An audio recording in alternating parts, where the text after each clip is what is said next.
여기 사업하시는 분들이 얼마나 많이 이 건설사를 믿고 사업을 맡겼다라는 징표가 되는 거거든요. 건설사는 잘 아셔야 되는 게 지금 당장 도급순위가 높다고 해서 오래 살아남는 회사가 아니거든요. 회사 이름은 표현하기 그렇지만 상위인 회사도 현재 갑자기 중성 들어갈 정도로 위험해지고요. 사실 뉴스를 타서는 한리가 좀 있어요. 그렇기 때문에 건설사들은 어디서 이런 정보들을 얻냐? 건설사분들이 대부분 이제 오래 일을 하시다 보니 속기 말하는 꼴대 같은 분들이 굉장히 많으세요.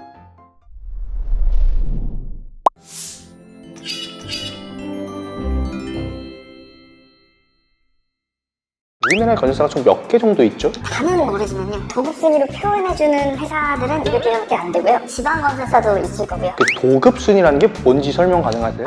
네. 도급순위는요. 회사가 1년 동안 얼마만큼의 공사 금액을 수주했냐에 따라서 그 순위를 매겨주는 거거든요. 여기 사업하시는 분들이 얼마나 많이 이 건설사를 믿고 사업을 맡겼다라는 징표가 되는 거거든요. 이 사람들은 건물을 이만큼 잘 지을 수 있고 이렇게 큰 규모도 할 수 있다, 이런 걸 대변하는 거네요. 네, 그렇죠. 그거에 대한 신빙성이 있는 증거 자료가 되는 거죠. 그럼 이게 순위가 뭐 1위부터 200위 이렇게 딱 나눠져 있는 건가요? 이게 어떻게 돼 있는 거죠? 보실 때는 1위부터 200위까지 그냥 순서로 나와 있거든요. 근데 이제 인터넷 찾아보시면 1군 건설사, 2군 건설사, 3군 건설사 이런 표현을 써요. 1군 건설사라는 기준은 업계 내에서는 수주액이 1년에 1조 이상. 1년에 1조요? 네, 1년에 1조 이상을 했을 경우에 1군 건설사라는 표현을 쓰고요. 밑으로는 이제 2군 건설사, 3군 건설사 수주 금액에 따라서 나누는데요. 삼성물산, 현대건설, 아파트 레미안, 콘스피트 이렇게 짓고 있는 게 최상위 건설사의 1군 건설사들은 아파트 네임을 걸면 대부분 아세요. 자이, 이편한세상, 롯데키츠. 이편한세상이 누구 건지는 몰라도 이편한세상은 알거든요. 이런 것처럼 브랜드 네임과 도급순위 딱 두 가지가 굉장히 중요한 포인트로 짚혀져요. 사람들이 원하고 사람들이 좋다고 표현하는 좋은 브랜드일수록 더 많은 수요가 생길 거고 더 많은 수주가 있고 비전이 있는 회사일 거예요. 아무리 도급순위가 높은 회사들 중에서도 브랜드 네임 가치가 없는 회사들도 있어요. 건설사는 잘 아셔야 되는 게 지금 당장 도급순위가 높다고 해서 오래 살아남는 회사가 아니거든요. 회사 이름은 표현하기 그렇지만 상위인 회사도 현재 갑자기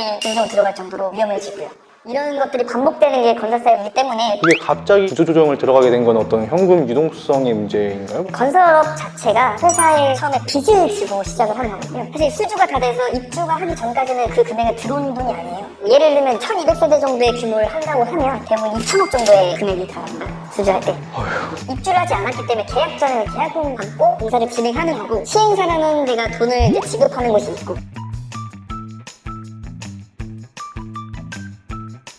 이게 시세에 맞물려서 다른 건데 준공 날짜 전까지 아파트 준공이 되지 않으면 그 금액은 고스란히 빚으로 들어오거든요. 그런 리스크들을 감안할 수 있는 큰 회사들이 할 수 있는 게 건설사인 거고요. 그리고 이 금액을 감당하지 못하게 쌓여가기 시작하면 구조조정부터 시작해서 워크아웃이라고 표현을 하거든요. 건설사에서.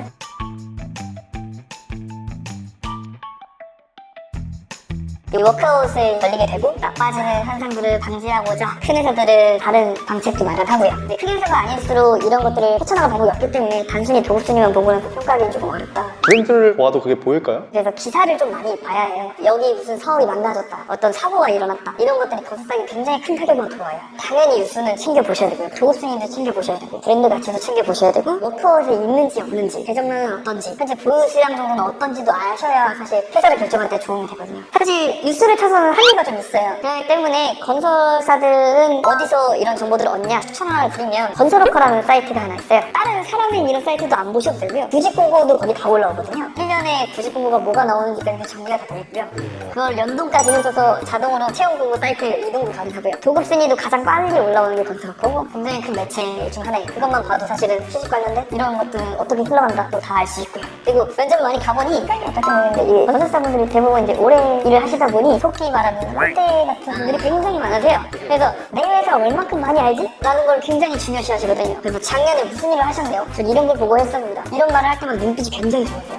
그러니까 이 회사가 어떤 이슈, 멋있는 것, 자랑하는 것은 무엇? 이런 거 정도는 사실 알고 하는 게 나쁘지 않다고 생각을 해요. 기본 자세가 돼 있나 안 돼 있나 이런 걸 많이 판단하실 테니까 이 사람들에게는 자부심이고 수주에 따른 어떤 큰 가치들이 이 사람들한테는 이 일을 하는 목적과도 같은 거거든요. 저 같은 경우는 굉장히 관심이 많거든요. 제가 취직 준비할 때는 회사의 대표들 매일 뉴스도 찾아보고 제가 가고 싶은 회사는 다 알아봤어요. 왜냐? 만약에 딱 이 세 가지 회사가 있는데 내가 어딜 가야 되지라고 판단했을 때 단순히 도급순위만 보고 판단했다가 나중에 후회하실 수 있는 거잖아요.